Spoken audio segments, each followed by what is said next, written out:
दुसरी सगळ्यात महत्त्वाची गोष्ट आहे, अंकुशने ज्या गोष्टीला हात घातला तो विषय म्हणजे भीमाशंकरचा. आपल्या सगळ्यांना ज्ञात असलं पाहिजे, भीमाशंकर हे खेड तालुक्यातच आहे आणि म्हणून आम्ही मानतो आहे. माझं तिथे काही घर नाही, परंतु आपल्या तालुक्याची ती अस्मिता आहे. आपलं एक हिल स्टेशन त्या ठिकाणी आहे. 12 ज्योतिर्लिंगापैकीचं एक ज्योतिर्लिंग त्या ठिकाणी आहे आणि ते खेड तालुक्यापासून काढण्याचं काम जर कोणी करत असेल तर आमचा त्याला विरोध आहे. माझं वैयक्तिक वळसे पाटलांची कुठली दुश्मनी नाही, परंतु मी जर ती भूमिका घेतली नाही तर तालुक्यामध्ये तसं कोणी धारिष्ट करत नाही. आपल्याला माहिती आहे, कळंबोडीचं धरण झालं,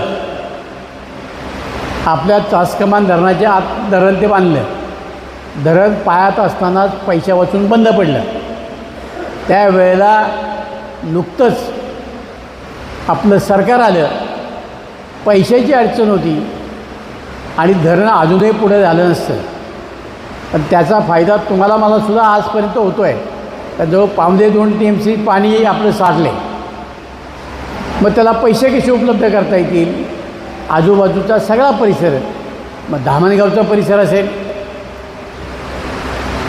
कळंबोडीचा काही भाग असेल, पुण्याचा असेल, घोटवडे असेल, या सगळ्यांचा विचार करून आम्ही अजितदादांकडे गेलो. त्यांना सांगितलं, दादा याच्यामध्ये आदिवासी बांधवांचा जर आपण समावेश केला तर आपल्याला तिथनं पैसे घेता येतील.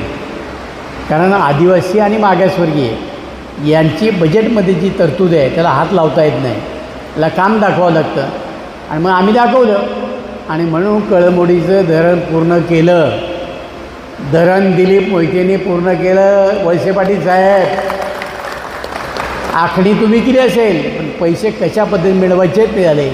आज तुम्ही तिकडं पाणी न्यायच्या गप्पा करताय, पण पहिलं ठरलं आहे की आदिवासीची लिफ्ट करायची, त्यांना पहिलं पाणी द्यायचं आणि मग तुमच्या तालुक्याला पाणी द्यायचं. ते देत असताना माझ्या खालच्या गावाचा समावेश नव्हता.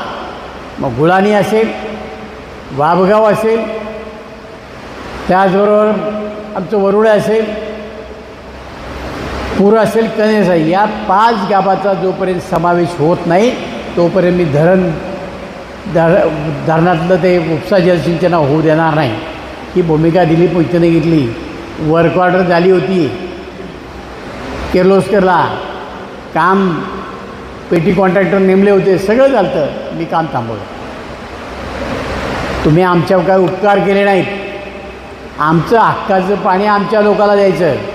त्याचबरोबर कानेवाडीपासून निघणारा जो कॅनॉल आहे हा ओपन होता, तुम्ही त्याच्यात आणखीन सुधारणा केली. बंद पाईपलाईनद्वारे पाणी देण्याच्या संदर्भातला तिनेवाडीपर्यंत ते पाणी येणार आहे. अरे हे आम्ही नसता विरोध केला, तुम्ही आमच्याला वाट्याला येऊ दिलं नसतं. आम्ही विरोध केला म्हणून आज ते आमच्या वाट्याला आलं. तुमचे काय उपकार आमच्यावर नाहीत. भीमाशंकरच्या नावाखाली भीमाशंकर परिसर विकास समिती काढली. एक छदाम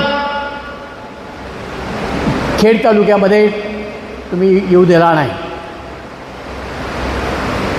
आत्ता 2 वर्षापूर्वी पायऱ्यांचं काम झालं, त्याच्यावर छत बदललं आणि आता परत तुम्ही ते त्या पायऱ्या तोडल्यावरचं छत काढलं. किती पैसा वेस्टेज झाला. आराखडा करताना भविष्याचा तुम्ही काय विचार केला नाही. मोठे तुम्ही रेस्ट हाऊस बांधलं, भाविक भक्तनिवास आंबेगाव तालुक्यात, पाझर तलाव बांधला पिण्याच्या पाण्याकरता, तो आंबेगाव तालुक्यामध्ये.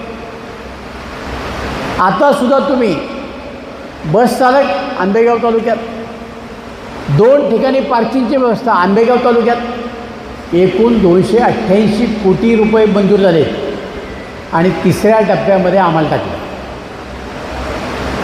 इतिहास काय सांगतो की भोरगिरीमध्ये जेव्हा त्रिपुरासुंदर नावाचा राक्षस मातला त्यावेळेस भोरगिरीमध्ये सगळे कोटी ईश्वर, कोटी देव तिथे आले, पिंडीची स्थापना केली. त्याला कोटेश्वर नाव आहे. आणि भीमाशंकर प्रसिद्ध झाले, प्रगट झाले. ते भीमाशंकरला खेड तालुक्यात, हा इतिहास आहे. त्याचं मंदिर बांधलं आणि त्या मंदिराची सगळी व्यवस्था घनदाट जंगल असल्यामुळं भोरगड नावाचा किल्ला त्या ठिकाणी बांधला आणि तिथं सगळी व्यवस्था, तिथं असणारे सगळे पुजारी ब्राह्मण गुरव हे खेड तालुक्यातले आहेत, त्यांना जमीन तिथं दिली गेली. हे सगळे पुरावे आहेत. आणि त्या कोटेश्वराची जिथनं सुरुवात भीमाशंकरला होते त्याचं तुम्ही शेवटच्या टप्प्यात टाकलं. त्याच्यामध्ये भोरगडाचा समावेश तुम्ही केला नाही. माझ्या तालुक्यातला जो रस्ता जातो त्याचा समावेश तुम्ही केला नाही. ज्या वेळेला सुप्रीम कोर्टाची कमिटी आली त्यावेळेला तुम्ही नाही आम्हाला विश्वासात घेतलं, तुम्ही आमचा रस्ता बंद केला आणि तुमच्याकडचा रस्ता चालू ठेवला. तुम्ही सांगितलं असतं की अनादिकालापासून हा रस्ता आहे, हा इतिहास आहे. तर माझ्या तालुक्यातनं भीमाशंकरला डायरेक्ट रस्ता आला. पण जर माझ्या तालुक्यातनं लोक गेले असते तर माझ्या तालुक्याचा विकास झाला असता, तुमचा कदाचित कमी झाला असता. त्या भीतीपोटी तुम्ही आम्हाला त्या ठिकाणी रस्ता होऊ दिला नाही. तिथं भीमाशंकर गुप्त झालं, ते गुप्त भीमाशंकर माझ्या तालुक्यात आहे. सगळे अवशेष माझ्या तालुक्यात आहे. आणि मग आम्ही आवाज उठवल्यानंतर तुम्ही आम्हाला उत्तर कुठं दिलं? बाबाजी काळेंचे बंधू दिवंगत विलास काळे बरोबर दुसऱ्या दिवशी तुम्ही तिथं आलात आणि बाबाजी काळेच्या घरामध्ये तुम्ही पत्रकार परिषद घेताय. स्वर्गीय किसनराव मानखेल्यांचा कार्यक्रम होता त्यावेळेला तुम्ही तिथं सांगताय की आत्तापर्यंत जेवढे आमदार झाले त्याच्यात सुसंस्कृत आहे. जो माझ्या पियेला आया बहिणीवरनं शिव्या देतो, जो बहीणचोद माधुरचोद शिवाय शब्द वापरत नाही, तो सुसंस्कृत आहे. आणि तुम्ही कुठनंच सर्टिफिकेट दिलं त्याला? म्हणजे आपल्या कार्यकर्त्याला आपण नावं ठेवायची आणि विसरतो. तुम्ही पत्रकार परिषदेला दोन बाजूला दोन माणसं घेऊन बसतात. एका बाजूला नाना टाकळकर, त्यांचा इतिहास तुम्हाला माहिती आहे, ज्यांनी खरेदी विक्री संघ चावून खाल्ला. दुसऱ्या बाजूला देवेंद्र बुटे, ज्यांनी अख्खं ते हुतात्मा राजगुरू कॉलेज चावून खाल्लं. ते दोन ती ससून माणसं होती तुमच्या बाजूला. अशा माणसाबरोबर तुम्ही पत्रकार परिषद घेताय आणि आम्हाला नावं ठेवताय आणि आयरे गैरे म्हणतात. अरे ह्या आयऱ्या गैरीच्या जीवावर तुम्ही मंत्री झालात हे विसरू नका. आता तुमचे संबंध यांच्याशी किती प्रेमाचे आम्हाला माहिती आहे.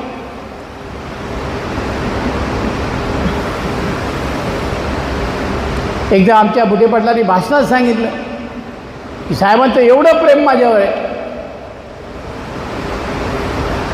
किती मोठं प्रेम आहे सगळ्या अख्ख्या तालुक्याला माहिती. एक तीळ दोघंजण वाटून खाताय, आम्हाला माहीत नाही असं समजू नका. अख्ख्या तालुक्याला माहिती आहे. तालुक्यात तुम्ही नेमके कशा करता येत होतं आणि काय येतं येऊन करता हे आमच्या सगळ्या तालुक्याला माहिती आहे. किंवा आमचा नाद करू नका. आम्ही आमच्या हक्काकरता लढतो आहे आणि त्याच्याकरता आम्हाला काय किंमत मोजावी लागली, स्वर्गीय नारायण पवारांना सुद्धा मोजावी लागली. 4 वेळा आमदार होऊनसुद्धा त्यांना मंत्रिपद दिलं नाही.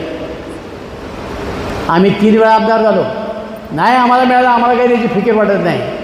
आम्ही आमचं राजकारण स्वतः उभं केलं. आमचा बाप आमदार नव्हता, खासदार नव्हता, आम्हाला त्याची काही खंत वाटत नाही.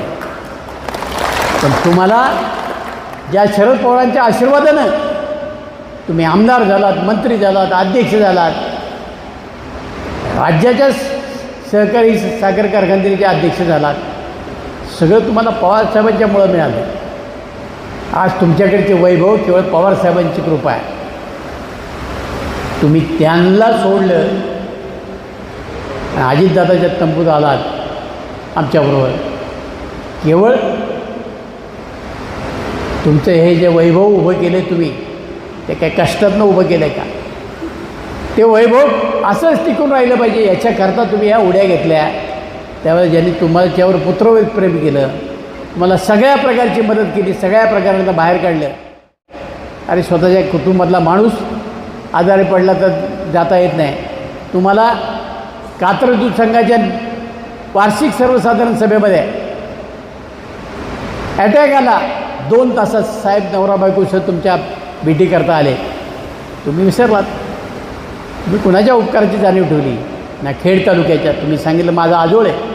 काय आजोळची भरभराट केली मंत्री असताना? जरा एकदा जाऊन बघा. तिथं केलेली सगळी कामं दिलीप मोहितेने केली. त्यामुळं नाती गोती सांगून संबंध सांगून तुम्ही आज तालुक्याच्या जनतेला फसवायच्या भानगडीत पडणार असाल तर पडू नका. तुम्ही माझ्या तालुक्यावर अन्यायच केला आहे आणि हे माझा तालुका माझे कार्यकर्ते कधी विसरणार नाहीत, हेही तुम्ही लक्षामध्ये ठेवा. तुम्ही त्या दिवशी पत्रकार परिषद घेऊन आणि तीसुद्धा माझ्या विरोधकांच्या घरी घेऊन फार मोठी चूक आयुष्यामध्ये केलेली आहे. आम्ही परिणामाची पर्वा कधीच करत नाही.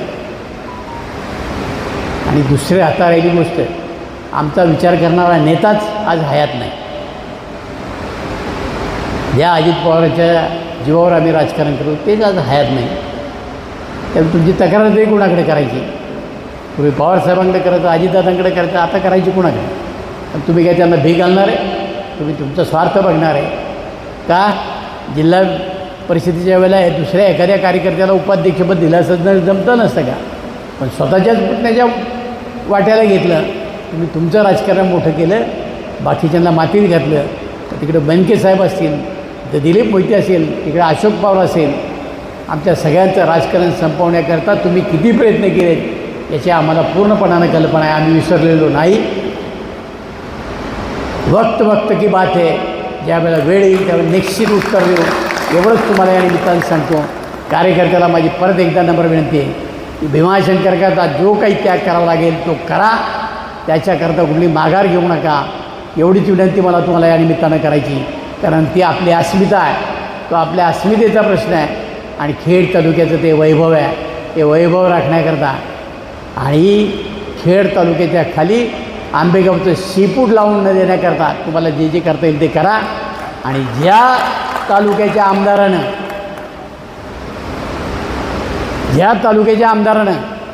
त्यांना संमती दिली,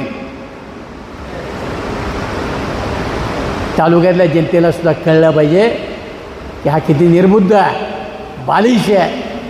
की तालुक्याच्या अस्मितेचा विषय बाजूला सोडून केवळ एखादा आपल्याला चांगला म्हणला म्हणून सगळं सोडून त्याच्या मागं लागायचं आणि तो म्हणेल तसं वागायचं, हे कितपत योग्य आहे?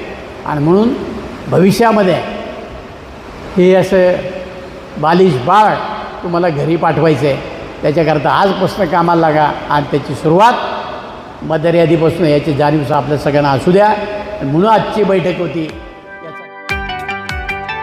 या कार्यक्रमाचे सहप्रायोजक आहेत Shriram enterprises and CCTV centre, Manchar. घर, कार्यालय, दुकान आणि उद्योगांसाठी आधुनिक सीसीटीव्ही सुरक्षा उपाय. आताच संपर्क करा 89 83 36 98 94.